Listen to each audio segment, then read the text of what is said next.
You're listening to Stimulus Tech Talk, a conversation-based podcast created by Stimulus Technologies that covers a range of topics related to business and technology. Welcome to Stimulus Tech Talk. I am Sherry Lip, the marketing manager at Stimulus Technologies, and I am here today with Nathan Whitaker, CEO of Stimulus Technologies, and we are going to be talking about technology, budgeting, and spending for your business. Welcome, Nathan. Thanks, Sherry, and thanks everybody for being here. When I saw your topic for this podcast, when you sent it to me earlier, it had the title, I think, Technology Stack, and it made me hungry, and now I just want a stack of pancakes. So Yeah, I saw that it wrote Technology Stack, and I think that was an autocorrect. I don't know what I was trying to type there, but stack of no, pancakes. it's good. We could talk. If none of this is interesting, we could talk about pancakes and although I don't think you eat pancakes, probably, or is there I do make. gluten-free pancakes? There are gluten-free pancakes. I do make a pumpkin pancake. It's pretty good. I have a few recipes. No gluten. That sounds good. So my wife is a running race director, and I help her with the races. And my job is usually to make pancakes. So I will be making several hundred pancakes tomorrow morning for the runners as they finish the race. So you have an outdoor griddle? Well, it's an outdoor stove, and then I just use some frying pans on it to make the pancakes. But yeah, it's a lot of pancakes to make for several hundred runners. Yeah, that's a lot. I haven't done something like that since I was in Girl Scouts. So making a lot of pancakes outside. Yeah, it's fun, and honestly, like a little bit of carbs and sugar is kind of nice when you're finishing up a run. So the runners tend to like the pancakes. So again, if we could just go back to talking about pancakes if we don't want to talk about technology stacks more. Well, we probably should be helpful and talk about True. technology. Now that everybody's hungry, let's talk about tech. Yeah. So this is something we talk about. In we have a buyer's guide for it, and so we thought we'd talk a little bit more about how to budget and how to figure out how much to spend on technology. So Nathan, what advice do you start with for businesses looking to see if they're spending the right amount on their technology? Well, I think for a lot of small business owners, they don't even budget for technology. It's, maybe when things happen, they just pay for it and maybe get frustrated that they have to spend some money on technology. You want their equipment to work forever. And so I would say the first advice is to have a line item on your budget for technology spend.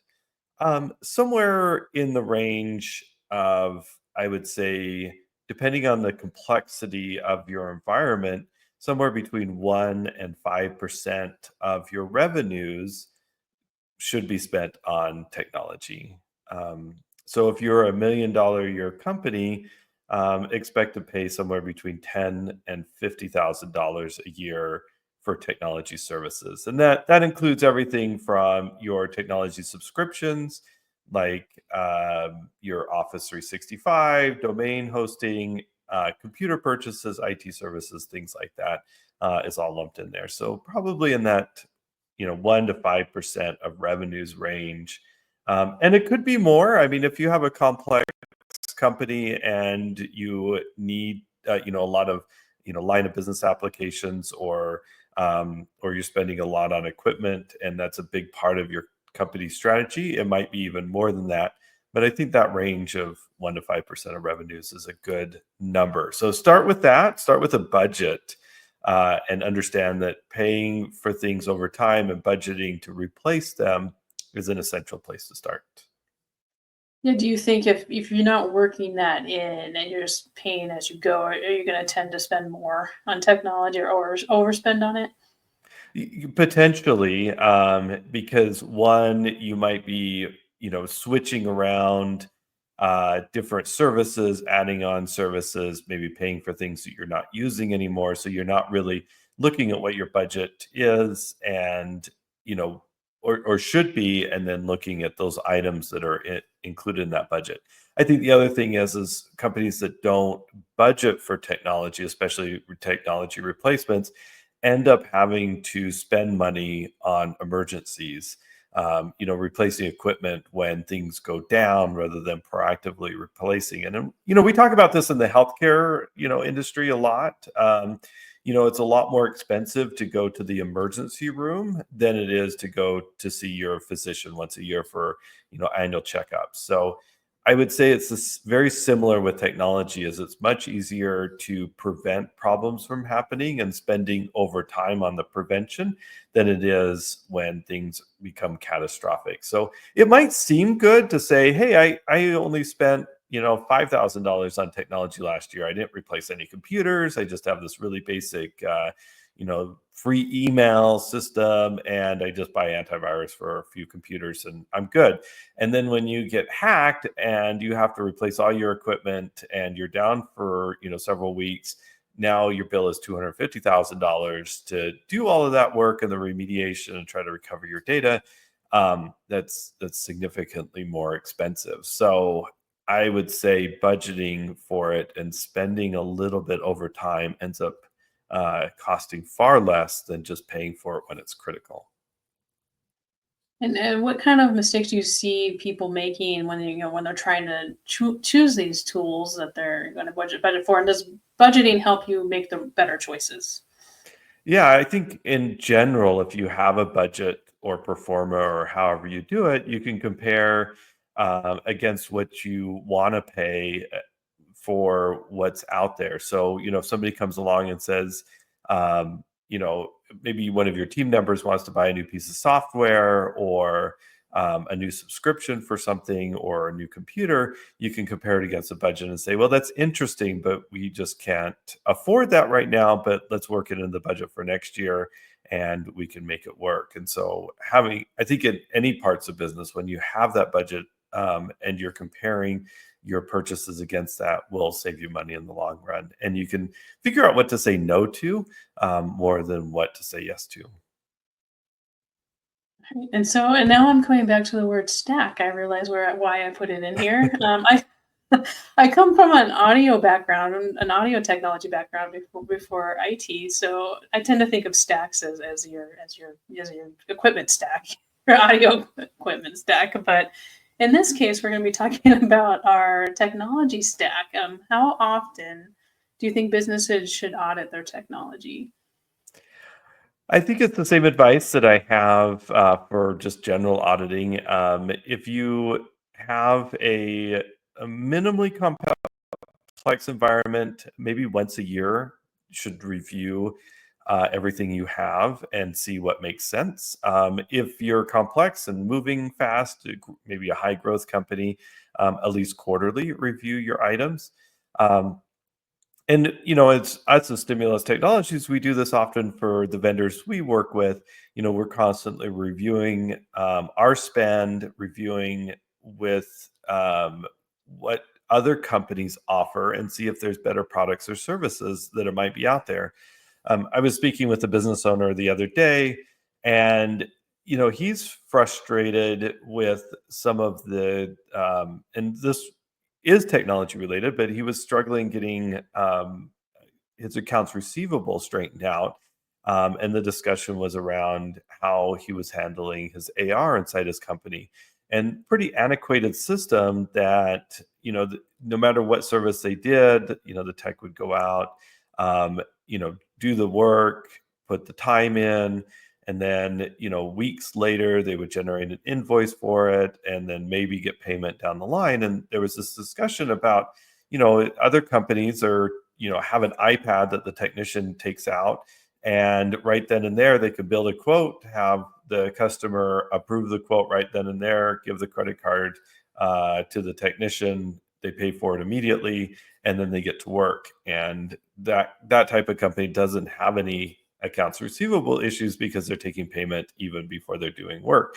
And those systems are out there. So, reviewing these tech stacks periodically, how you're doing business, especially a business that's been around for 10, 20, 30 years that might be still using legacy software, reviewing those periodically and seeing how that could change your business operations will increase your revenues, increase your gross margins, and probably drive more dollars to your checking account inside your business and personally. So, reviewing these things periodically will significantly help your operations. So at least once a year, maybe even quarterly if you're a high growth company. And where do you think that businesses may tend to overspend on their technology? A lot of what we see overspend on is on subscriptions. I love subscriptions for the fact that you only pay for what you're using, but you don't want to pay for things that you aren't using. So if there's a subscription that somebody purchased, a year ago, and that employee is no longer there, ensure that that subscription gets canceled when the employee leaves.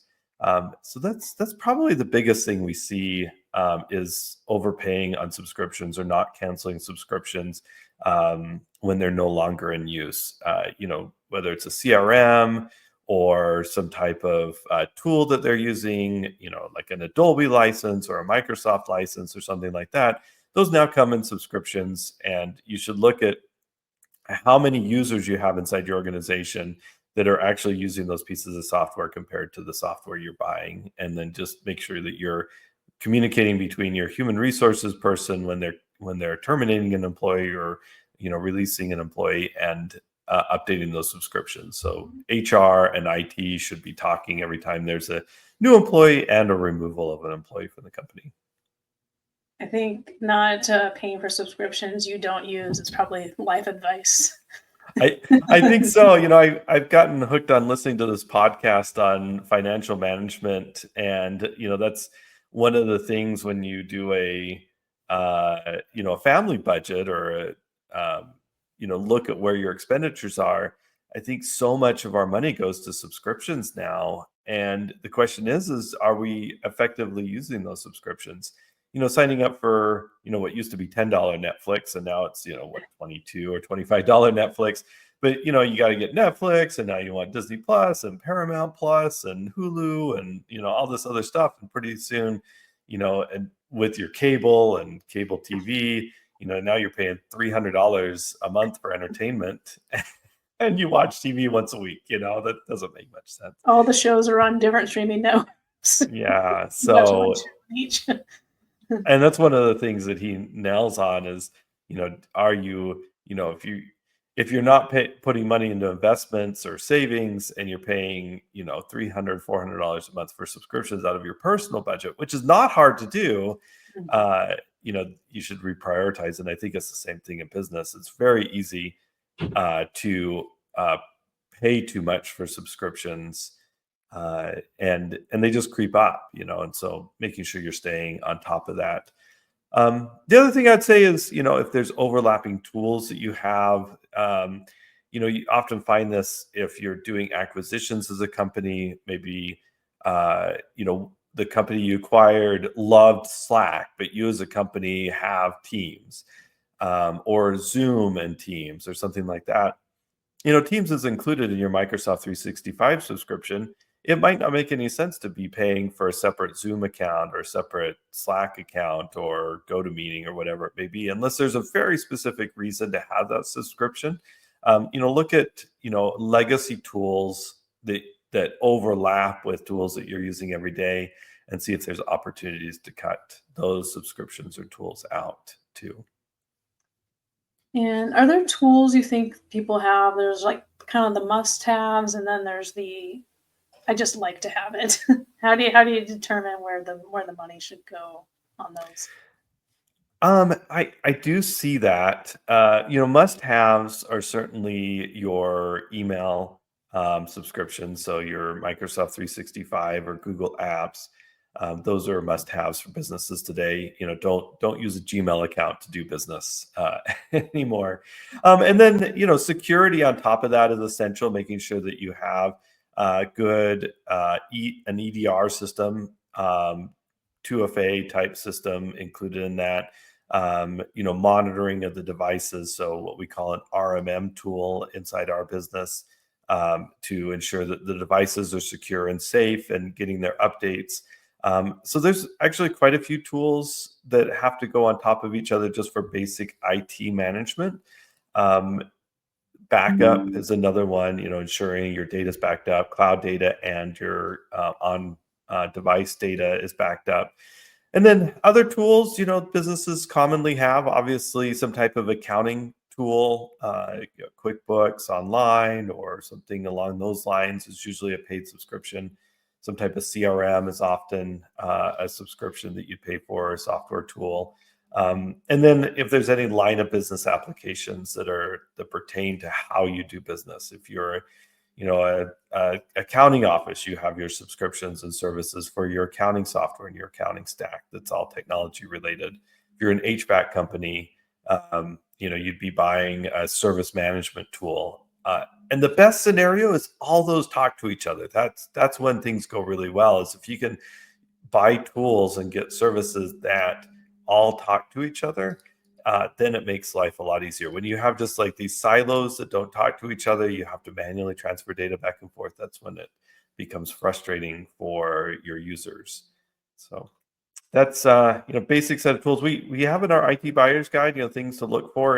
And this is one of the things that we often get have discussions about as a company starts getting a little bit larger. Let's say you're approaching 50, 60 people inside your organization. A lot of business owners think it might be cheaper to hire an IT person internal than pay for a managed IT service provider, an outside service provider. And they think that the $100,000 total cost of having an internal IT person is cheaper than having an external IT company manage their services. And what they don't realize is a good portion of the IT services fee is all those tools to manage the infrastructure. So, you might be spending $120,000 a year for an IT services company, and maybe only half of that is actually the labor portion. And so if you hire an internal IT person, you're paying $100,000 for that IT person. Plus, you're going to have to go get all those tools and subscriptions, for maybe another $60,000 a year. And now you're paying more than if you had hired and kept that IT service provider. So, think about that and balancing out the total cost of everything that you're paying for. Just because you have an internal person doesn't mean that you're going to eliminate all your costs for technology. It often costs more to have an internal department, unless you're 500 person or 1,000 person company. Then certainly there's some opportunity there to save money with an internal department. But they're going to demand these type of tools I'm talking to also. So, as Stimulus, works with clients, so we help manage those tools. Can we also help identify redundancy in those tools if there's two tools kind of doing the same thing? Yeah, that's part of our quarterly business reviews that we sit down with clients, and that's an important discussion to talk about. Is what are all the technology services and subscriptions that your users are using every day? And what we often find is companies have what we call shadow IT going on. They have employees that maybe use a purchasing card or some other card to buy a tool or subscription that the owners don't even know about. So it's important to look at where all your costs are, including services that individual employees or departments might have subscribed to, and include that in your complete IT budget, and then bring that to your service manager and or account manager. I often find that business owners don't even know everything that's being purchased inside their company, especially if there's shadow IT going on. And when you dig into the actual numbers, you find that this employee really likes Slack and has to have Slack, and they communicate with people at previous companies or a chat group or something through Slack, and the rest of the company is using Teams. There's ways to get maybe a free subscription to Slack if they want to keep using it, or other ways around it if they absolutely have to have that. But having that conversation with your entire team to ensure that you're consolidating your services, you're making sure you're only paying for what you need, and that you don't have this shadow IT going on, that you're buying services and subscriptions that you might not use across your entire company. And so if people are, they're looking to optimize the budget and not pay for things that they shouldn't be paying for or not using, where do you see businesses maybe underpaying, underutilizing, or not using that they should be? So it's certainly, if you have a managed IT service provider, use them, especially if they're on a retainer or some type of unlimited remote or on-site support. Because what we find is some companies think, well, if we do some of it ourselves, I got a really smart office manager, or this guy that's a project manager, an engineer, is really good at technology. We'll just have him do it, and it'll be taken care of faster. But there's a opportunity cost to having your staff work on things that aren't related to their job. So optimizing what they do best and use your IT people to do what they do best will get a much better result. So you got to ask yourself, what is the best productive use of time? And that ensures that you're getting the most out of your investment inside your company and your people. So that's where one of the areas that I see a big cost. The other thing is just the whiplash that goes on often. We're going to do this month, and then we don't like it, so we're going to tear it down and do this next month. Ensuring that you do a good evaluation of the product, you deploy it successfully across your organization, and you give it time to see the results rather than implement and then rip and replace, because that definitely drives people nuts inside your organization, and it leads to bigger costs over time too.